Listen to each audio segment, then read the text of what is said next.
Ici, au cœur de la mer, tout commence. Moins de pollution, plus de vie dans l'océan. Observer pour préserver. Avec Nolan, Charlie et Juliette, nous cherchons à mieux comprendre les océans. Bonjour à tous, très heureux de vous retrouver sur cet épisode de La vie de ma mère. Alors pas la mienne de mer, non, nos mers, nos océans. Ceux qui nous permettent de respirer, qui régulent le climat, de rendre cette planète bleue si belle. Et puis, nous sommes dans un moment charnière. La conférence des Nations Unies va commencer à Nice, le Blue and Finance Forum à Monaco. Aujourd'hui, on va parler d'un fléau visible. On a tous des images en tête assez horribles. Ce sujet, c'est la marée noire. Et pour parler de ça, on va rejoindre Charlie. Charlie, elle a 10 ans. Elle est scolarisée à l'école de Fontvieille à Monaco.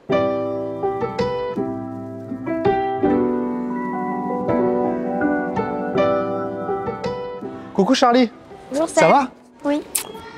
Content de te retrouver. Moi aussi. On est dans une grande salle du musée à l'étage. Est-ce que tu étais déjà venu ici? Non, jamais. On se retrouve aujourd'hui pour parler d'un fléau pour les mers et les océans, c'est le pétrole. Ça te parle, le pétrole? Oui, c'est ce qui fait avancer les voitures et les bateaux. Oui, c'est exactement ça. Le pétrole, ça fait avancer les voitures, les bateaux.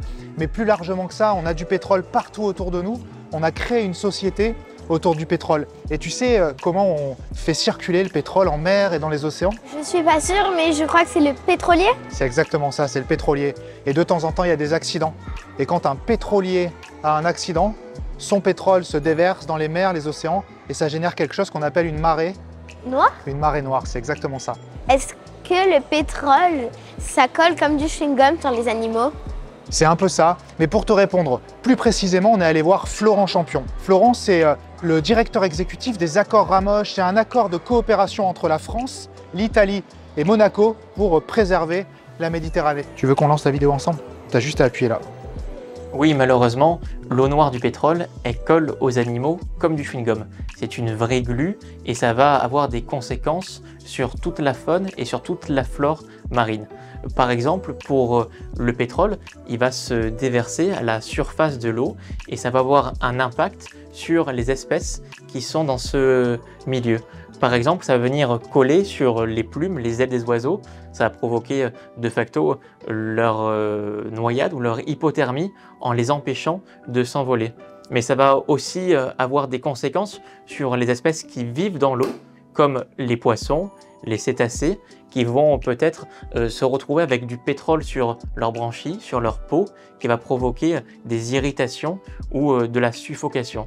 Et puis après, le pétrole, dans certaines conditions, il peut aussi se précipiter, c'est-à-dire il peut descendre au fond de l'eau, au fond de l'océan, et contaminer ainsi l'ensemble de l'écosystème marin. Alors? Mais est-ce qu'il y a beaucoup de marées noires? Il y en a quand même souvent des marées noires et effectivement, tu as vu, c'est un vrai problème, tant pour les animaux que pour la flore. Ça te fait quoi de voir ça, d'entendre ça, les paroles de Florent? Bah, c'est très triste pour les animaux qui vont du coup dans le pétrole sans le savoir. T'as raison Charlie, c'est triste, c'est un vrai fléau, c'est un vrai problème. Il y a beaucoup de choses qui disparaissent à cause de ce pétrole. Ça détruit, on l'a vu, la faune, la flore avec la réponse de Florent. Mais comment on fait pour que le pétrole arrête de se répandre? C'est une super question et je te propose qu'on aille voir Florent une nouvelle fois pour qu'il réponde à ta question. L'objectif principal, c'est de pouvoir repérer pour intervenir le plus rapidement possible quand on découvre une nappe de pétrole. Pour ça, on a plusieurs solutions qui s'offrent à nous. On peut s'appuyer sur des technologies nouvelles comme les satellites ou les drones qui vont nous permettre de détecter des nappes d'hydrocarbures à la surface, y compris la nuit ou par conditions de mauvais temps. Et puis, quand il y a un accident, parfois lié au trafic maritime, entre deux bateaux, il peut aussi avoir des hydrocarbures qui se déversent en mer. Et là, l'enjeu, c'est de pouvoir réagir le plus vite possible à travers une communication renforcée entre les Italiens, les Français et les Monégasques pour venir entourer la nappe de pétrole, récupérer le pétrole en le pompant en mer avant qu'il n'atteigne les côtes, où les dommages sont les plus importants pour l'environnement. Je savais pas que c'était aussi compliqué d'enlever le pétrole. Ouais, t'as vu, c'est quelque chose d'assez incroyable. Hein. Mais tu sais qu'on peut agir à notre échelle. Je vais te montrer comment. Suis-moi. Alors Charlie, on est dans la boutique du musée et moi je voulais te faire un cadeau, c'est cette gourde. Est-ce que tu as une idée? Pétrole, pourquoi je t'offre une gourde? Peut-être le plastique, c'est fabriqué avec du pétrole. Ouais, et toi, et souvent on boit notre eau dans des bouteilles en plastique. Plastique. Bah, c'est exactement pour ça.